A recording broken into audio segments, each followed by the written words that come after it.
This is Talk Business and Politics with Roby Brock. I'm Roby Brock. Welcome to Talk Business and Politics Daily. It is Thursday, July 21st. Let's check out today's top stories. The Arkansas Compass Report is out, managed by Talk Business and Politics and sponsored by Zero Mountain Logistics. The report shows the overall health of our four key Arkansas metro areas was relatively unchanged but strong in the first quarter of 2016. The four regions, Central, Northwest, Fort Smith, and Jonesboro, posted impressive job gains and increased construction activity. Executive Editor Michael Tilley hands out grades and explains how crucial these four regions are to the state as a whole. Well, Roby, the first quarter of the Compass Report for the first quarter of 2016. Overall, the state economy looks good. The four metro areas that we look at, Northwest Arkansas, Central Arkansas, Jonesboro, Fort Smith Metro, all were either improvements or saw improvements or were flat but still strong. The reason we look at these four metro economies is because they have such an impact on the Arkansas economy. If you take them out of Arkansas's economy, the average jobless rate in the first quarter of 2016 would have been 5.4%. You put those back in and it's 4%. So interesting impact. Fort Smith saw a grade of C, still good, but flat relative to the first quarter of 2015. They had some gains in jobs, and their bright spot was improvement in the unemployment rate and sales tax collections.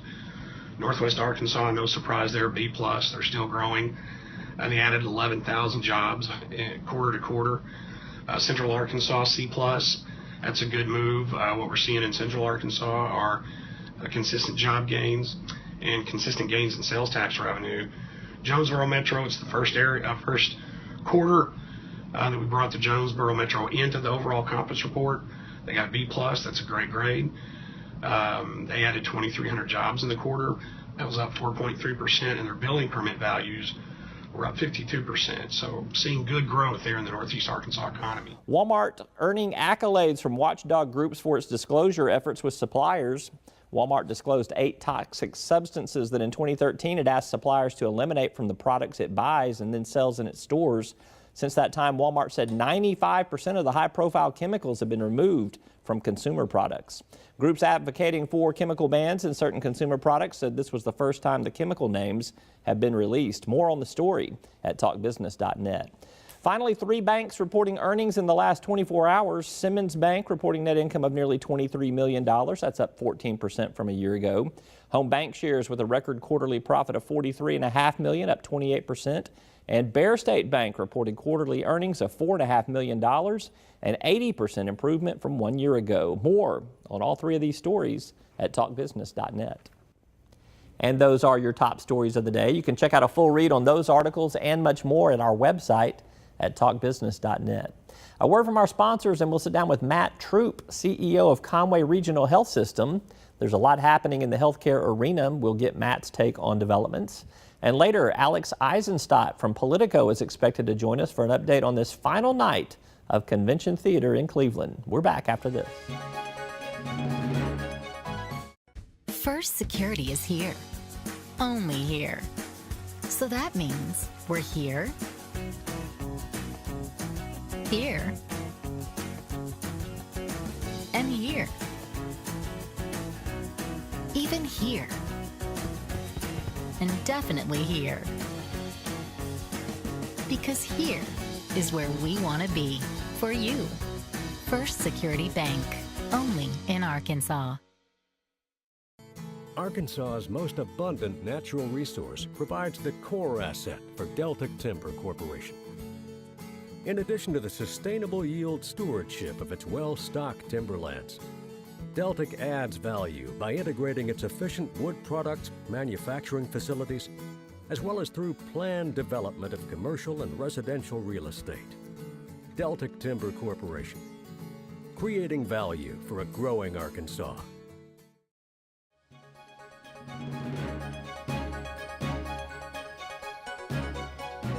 Matt Troop of Conway Regional Hospital assumed his new role about a year ago in August of 2015. We are going to talk about all things healthcare. Thank you so much for being here, Good to meet you. Thank you. Thank you for having me. Let's talk about healthcare in general is so much about service, and we hear a lot of people talk about their passion for people and why they get into healthcare, but it is a numbers game also. What are the numbers telling you right now about what's going on in the marketplace in terms of competition, in terms of what you're seeing financially? Yeah, it's a dynamic field. It's both a social good as well as a business, as you say. Certainly under a lot of pressure, not only to meet cost demands, but meet patient demands for access, patient demands for value. More than ever in our industry, we see more and more pressure and more validation that the way to success in our industry isn't just to have a zealous heart for healthcare, but it's really to achieve value, to improve service, to improve outcomes, to improve quality and overall cost of care. So under tremendous pressure, really to now more than ever, the importance of alignment with physicians and with employers and with your community in general to improve population health. It's no longer in healthcare, particularly in hospitals, a game about increasing volume necessarily to your hospital, but really on improving health.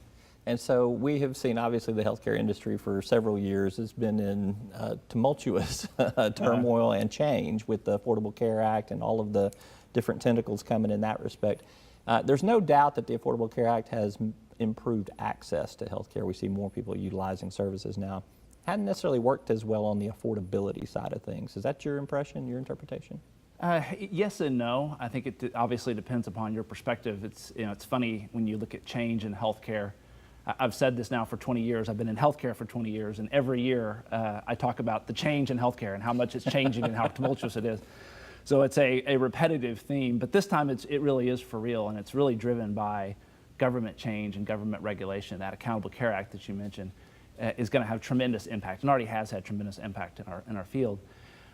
You are correct in that the more access we give patients, the more access any community is given to healthcare, the more it gets used. And study after study has found that going back many decades. And so in one sense, you can certainly say that cost has increased. In Arkansas, if you look at our cost of care relative to a lot of other states, most data says that we're in about the lower third in the U.S. So certainly we have a lot more work to do. Certainly there's opportunity for improvement and to improve affordability.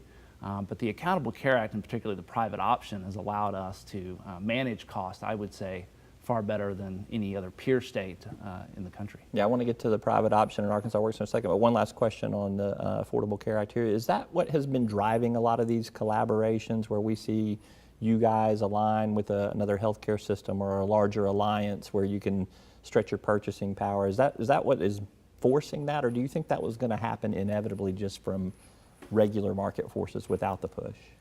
It's a great question. I would say that it is driving a lot of alignment, primarily in many respects, but the Accountable Care Act is requiring us to manage population health in a different way than we ever have before. That requires coordinating your services with other hospitals and health systems, requires lowering cost because you want to be a low-cost, high-quality provider.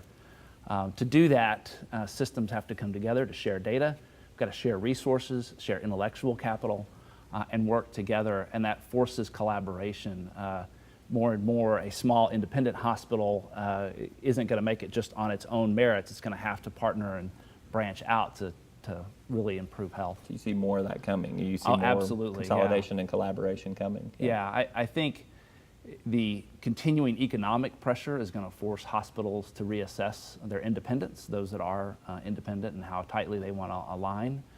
I know in our state it's a tough question because you have so many independent hospitals, and hospitals that are fiercely independent really want to be and remain their independence. So it's going to be an interesting time. You mentioned the private option earlier, soon to be called the Arkansas Works, Yes. once the feds kind of sign off on everything. Does it work for Conway Regional? Are you seeing it improve your bottom line? Significantly. I would say more than improve our bottom line, it's improving access to care. We've seen about 14,000 visits that have come through the exchange. That's surgeries, admissions, ER visits, et cetera, and a considerable revenue tied to that as well. that has helped our bottom line. It certainly has helped reduce our uncompensated cost of care.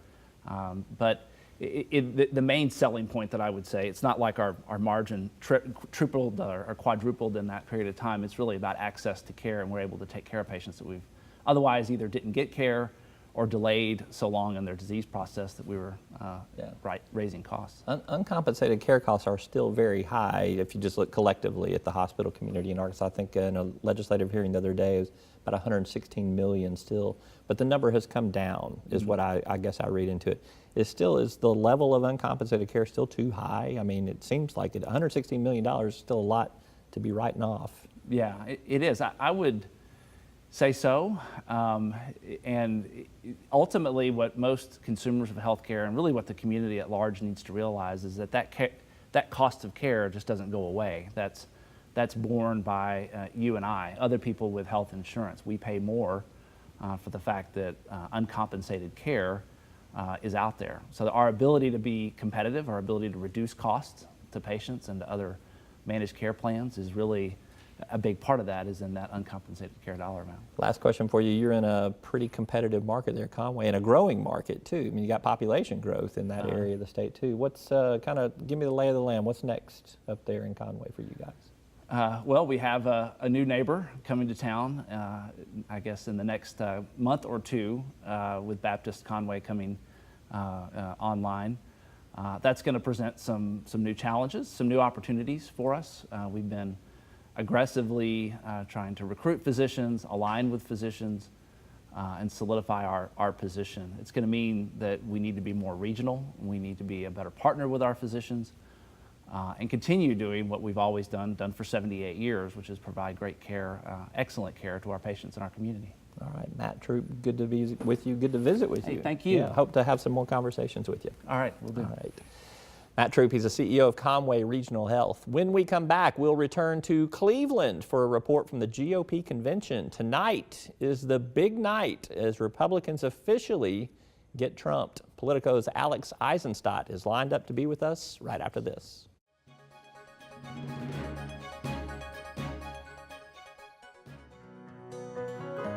Each day, the promise of our nation begins again. Arkansas and America moving forward. I help make that promise a reality. It's not for everyone, but people everywhere depend on us. Oh, I love you too, sweetie. Trucking delivers, or everything stops. And that's what drives me. I did. As Arkansas's population grows, so do our energy demands. But with the right mix of resources, reliable, affordable power will always be a reality. These resources are all around us in our rivers, blowing through our trees, even right below our feet. The answer isn't focusing on one resource, it's embracing them all. The electric cooperatives of Arkansas know that a balanced approach to power builds our communities and powers our dreams. Visit themixmatters.com and see why there's power in knowledge.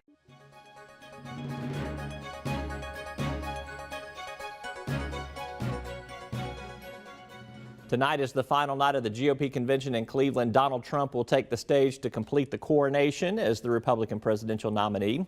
Politico's Alex Eisenstadt joins us now. Alex, thank you so much for being with us. Let's begin with last night, though. It was rowdy in Cleveland. You had Ted Cruz not endorsing Donald Trump. That set off a lot, kind of upstaged the Mike Pence speech there. The GOP's talked about this needing to be a convention that expresses unity, and I just don't see that there is that message coming out of it. What's your take? Yeah, it certainly doesn't seem that way. This is still a party that has some pretty deep divisions, and I think, as you pointed out, that was really illustrated last night by Ted Cruz's speech. You had him getting booed quite loudly, and I was on the floor last night, and I can tell you, it was so loud it felt almost as if the floor was vibrating. People were so angry and so unhappy with his speech, but it really revealed some of the fissures that still remain in this party, even as Donald Trump becomes the party's nominee. Yeah, and you've got the Kasich riff, and you've got the Bushes, and a lot of other stuff in that respect too. So let's talk about what's been happening today. You are a co-author on a report that talks about how There was maybe a private donor meeting and a few things said by Donald Trump. He seems to be spiking the football in the end zone at this point in time.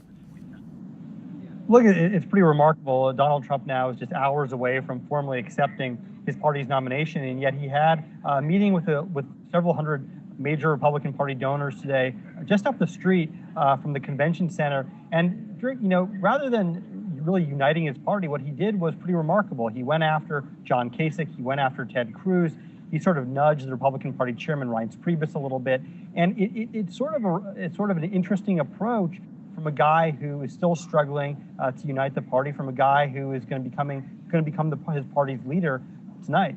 And then also, too, Alex, he's also disrupted some of the other Republican establishment today with his comments on NATO in that New York Times article. I think it was described in one of your stories as it set off a freak out.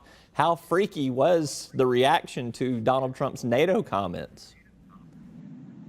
Well, there have been for months now real concerns among people in the Republican foreign policy establishment, GOP veterans, so to speak, who are concerned about Trump's command of issues, his understanding of policy, particularly foreign policy, at a time when the country is facing numerous challenges overseas. Of course, the threat of terrorism here at home. A lot of people are concerned about whether he's going to be able to handle those issues if he's president. And so his remarks this week have sort of reignited those fears, some of those concerns. And he's going to have to find some way to address that tonight during his speech. He's going to have to figure out some way to talk about foreign policy, because that's the issue that's on everyone's mind right now.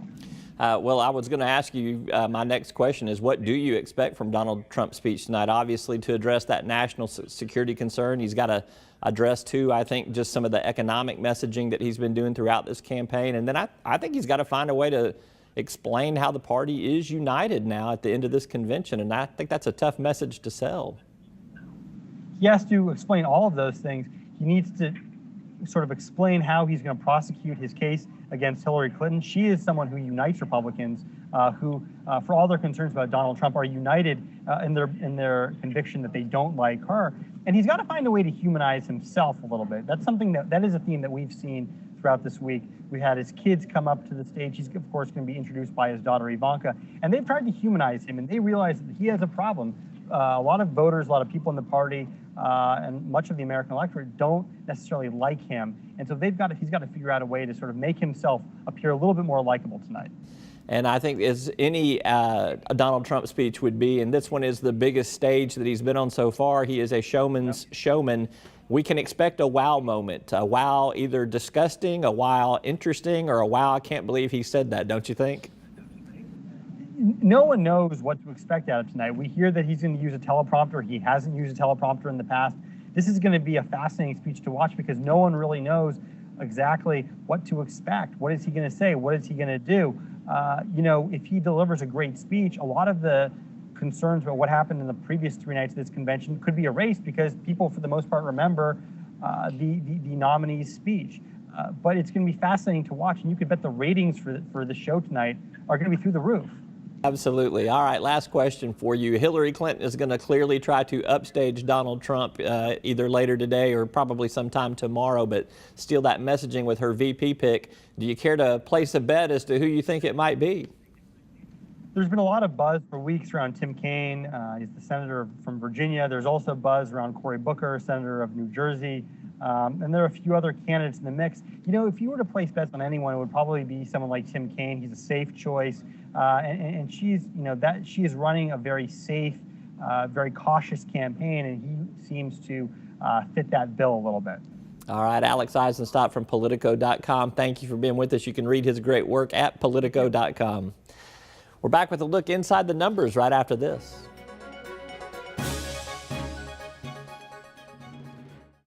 Circuits turn on the lights by making a connection, by closing the loop. At Entergy, we believe our economy is circular too. What you put in comes back. So we invest billions in new infrastructure, which helps attract new industry, which helps create new jobs. We partner with local communities to electrify the economy. And together, we power life. Entergy. At Deltic Timber Corporation, we believe in the responsible creation of communities. in the development of neighborhoods that bring convenience and comfort to life, while respecting the beauty and delicacy of nature. Like the harmonious balance of environment and expansion found in the thriving communities of Chenal Valley and Chenal Downs in Little Rock and Red Oak Ridge in Hot Springs.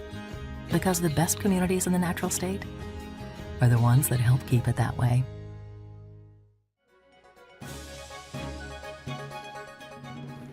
As we frequently do, we like to share numbers with you, especially numbers that have some impact on the economy. So let's go inside the numbers today for a look at corporate Arkansas. 10. Our first number is 10, as in 10 years old. Windstream, the telecommunications spinoff from the old Alltel, celebrated its 10th anniversary as a standalone company this past week. Publicly traded Windstream has internet, landline, and hosting operations in 48 states, including its Arkansas headquarters, and it employs more than 12,000 across the U.S. Happy birthday, Windstream. 1.5%. J.B. Hunt announced profits earlier this week of $105 million. That's up 1.5% versus a year ago. It's not a huge increase like we've seen previously from the Lowell-based transportation giant, but with a tough economy, a driver shortage, higher costs for rail services, I'm pretty sure J.B. Hunt will likely take the good news. $123.9 billion. That is chump change here at Talk Business and Politics. That figure represents the amount of contracts signed during London's Farnborough Air Show last week. Governor Asa Hutchinson and Arkansas's economic development officials were there working deals on behalf of the aviation and aerospace industry. That is Arkansas's largest export market.